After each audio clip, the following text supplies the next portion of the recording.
వ్యత్యాసం. ఒకప్పుడు దేవతలందరూ సభ చేసి భూలోకమందు మానవులు ఎలా మసులుకుంటున్నారో వారి మంచి చెడులు తెలుసుకొని తగినట్టుగా సత్కరించాలని తీర్మానించారు. ఈ కార్యం నిర్వహించుకురావటం వరుణదేవుని వంతు వచ్చింది. వరుణదేవుడు మంచి రోజు చూచి విమానం వంటి ఒక మేఘాన్ని వాహనంగా చేసుకొని ఒక ముసలి బిచ్చగాన్ రూపుతో భూలోకానికి బయలుదేరాడు. వెళ్ళి అర్ధరాత్రి వేళ చిన్న గ్రామం చేరుకొని ఒక ఇంట తలుపు తట్టాడు. ఆ ఇంటి ఇల్లాలు లేచి వచ్చి తలుపు తీసింది. అయ్యో తాత, ఇంత రాత్రిప్పుడు ఇలా చలిలో దేవులాడుతున్నావే, పాపం లోపలికి వచ్చి పడుకో, ప్రొద్దుటే లేచిపోదు గాని అంటూ ఎంతో ఆప్యాయంతో ఆదరించింది. తాత లోపలికి వెళ్ళగానే సోలిపోయాడు.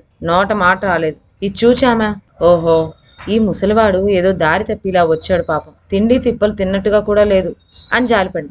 నిజానికి ఆ ఇంటివారు ఏమంత కలవారు కాదు. కష్టంతోనే కాలం వెళ్ళబుచ్చుకోవాల్సి వచ్చేది. గృహ యజమాని గ్రామాంతరం పోయినప్పుడు ఏ నిమిషాన భర్త వస్తాడో అని ఆమె రోజు వంట చేసి సిద్ధంగా ఉంచేది. ఇప్పుడు ఆమె తాతను లేవదీసి తగిన ఉపచారాలు చేసి తేరుకోగానే భర్త కోసం ఉంచిన భోజనం కాస్త అతనికి వడ్డించింది. తాత స్థితి చూడగా ఆమె గుండె చెరువైపోయింది. అతని వంటి మీద గుడ్డ ఉండటం పేరుకే గాని అన్ని చింపులే.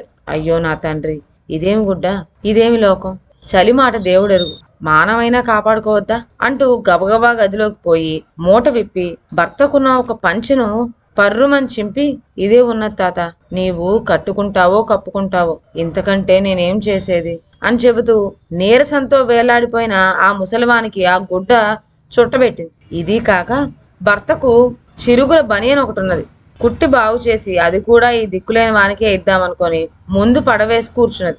ఆ కుట్టు పని పూర్తి చేసేటప్పటికి బల్లున తెల్లవారి. నిద్ర లేకుంటే పోయే అనుకొని పని పూర్తి అయింది కదా అని ఆమె తృప్తిపడి బనియన్ తాతకిచ్చి, తాత ఇది తొడుక్కో, తెల్లవారింది కదా, పరగడుపుతో ఇప్పుడు ఎక్కడికి పోగలవు, ఒక్క నిమిషం ఆగు, వేడి గంజి వారుస్తాను, అది కాస్త పొట్టలో పోసుకొని నీ దారిని నువ్వు పోవచ్చు అని చెప్పింది. అలానే ఎంతో ఆదరంతో గంజి కాచింది, పోసింది. తర్వాత ఒక చుట్ట ముక్క కూడా ఇచ్చింది.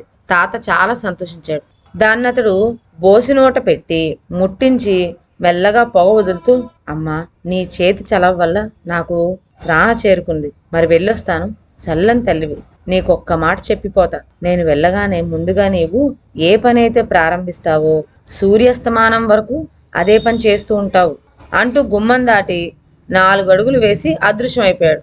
తాతను సాగనంపి ఇంట్లోకి వచ్చేసరికల్లా ఆమెకు రాత్రి తను చింపిన భర్త పంచి సంగతి జ్ఞాపకం వచ్చింది. చింపగా మిగిలిన ఆ పంచి ఇంకా ఎంత పొడుగున్నదో, మగనికి అది చుట్టబెట్టుకోవటానికైనా సరిపోతుందో లేదో అని మూరతో కొలవబోయింది.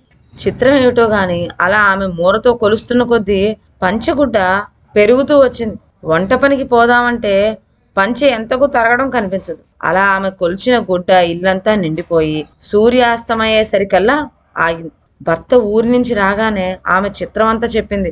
వారు ఆ వస్త్రం అమ్మి బోలెడంత సొమ్ము గడించి సుఖంగా కాలక్షేపం చేశారు. త్వరలోనే ఈ వార్త ఊరంతటా పాకిపోయింది. పొరుగింటి పుల్లమ్మ ఊరుకోక ఆ ఇల్లాల్ని తరచి అడిగి వివరాలని తెలుసుకున్నది. తెలుసుకున్నప్పటి నుంచి మన ఇంటికి కూడా ఎవరన్నా అతిథులు వస్తే బాగుండును అని మనసులో ఆరాట పడచొచ్చింది.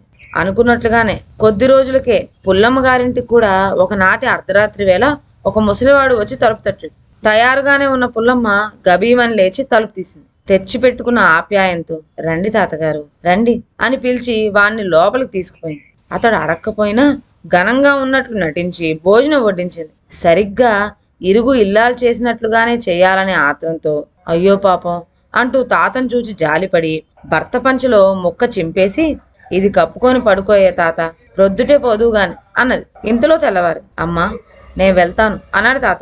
ఇదేం మాట, కొంచెం కడుపు చలవ చేసుకొని మరి పోదుగాని తాత, ఒంట్లో నీరసం ఉండదు అన్నది పుల్లమ్మ ఎంతో ఆపేక్ష ఉన్నట్లు. ఇరుగమ్మ మోస్తరుగా తను కూడా వేడి గంజి కాచి తాతకు పోసింది. మొదట ఇల్లాలకి చెప్పినట్లుగానే తాత ఈమెతో కూడా, అమ్మా నీ చేతి చలవ వల్ల నాకు ఓపిక చేరుకున్నది, మరి వెళ్ళొస్తాను, చల్లని తల్లివి, నీకొక మాట చెప్పిపోతా, నేను వెళ్ళగానే ముందుగా నీవు ఏ పని అయితే ప్రారంభిస్తావో సూర్యాస్తమైనంత వరకు అదే పని చేస్తూ ఉంటావు అంటూ 4 అడుగులు వేసి ఇదివరకులాగానే అదృశ్యమైపోయాడు. పుల్లమ్మ గబగబా గదిలోకి పోయి తాతకు తను చింపి ఇచ్చిన భర్త పంచ కొలుద్దాం అనుకుంది. కానీ అంతలో పశువులకు దప్పి వేసి ఒకటే గోలగా అరవసాగినాయి. తొట్టిలో నీళ్లు పోసేసి వాడి పీడ వదిలించుకున్నాం. ఇక రోజల్లా నిశ్చింతంగా కూర్చొని అదే పనిగా గొడ్డగొలుచుకోవచ్చు అనుకుంది పుల్లమ్మ. అనుకొని నూతి వద్దకు వెళ్ళి చేత వేసి తోటం ప్రారంభించింది. తొట్టె నింపివేసి పోదామనుకుంటే చేతి నుంచి చేత వదలందే. దేవుడా అంటూ ప్రొద్దు తిరిగే వరకు ఆమె అలా నీళ్లు తోడుతూనే ఉంది. ఆ నీటితో కుడితి తొట్టె మాత్రమే కాకుండా ఇల్లు వాకిలి నిండిపోయింది. అంతేకాదు ఆ వీధంతా బురద బురద అయిపోయేసరికి అందరూ ఆమె మీదకు దెబ్బలాటకు వచ్చి తిట్టిపోయారు. ఏమైతేనే చేతులు పీకేటట్లు నీళ్లు తోడిపోవటం, నిష్కారణంగా ఊళ్ళో వాళ్ళ చేత చివాట్లు తినడం పుల్లమ్మకు తప్పనిసరైంది. దేవుని దృష్టిలో అందరూ ఒకటే, అందరినూ సమభావంతోనే సత్కరిస్తాడు. అయితే ఫలితం మటుకు ఎవరి గుణగుణాలను బట్టి వాళ్ళకు కలుగుతూ ఉంటాయి. ఇదండి వాళ్ళ కథ. మరొక మంచి కథతో నెక్స్ట్ వీడియోలో కలుద్దాం. అంతవరకు సెలవు. నా ఛానల్లోని కథలు మీకు నచ్చినట్లయితే నా ఛానల్ను లైక్ చేసి సబ్స్క్రైబ్ చేయండి. షేర్ చేయడం మర్చిపోవద్దు. కొత్త కథల నోటిఫికేషన్ కోసం బెల్ ఐకాన్ ప్రెస్ చేయండి. Thank you.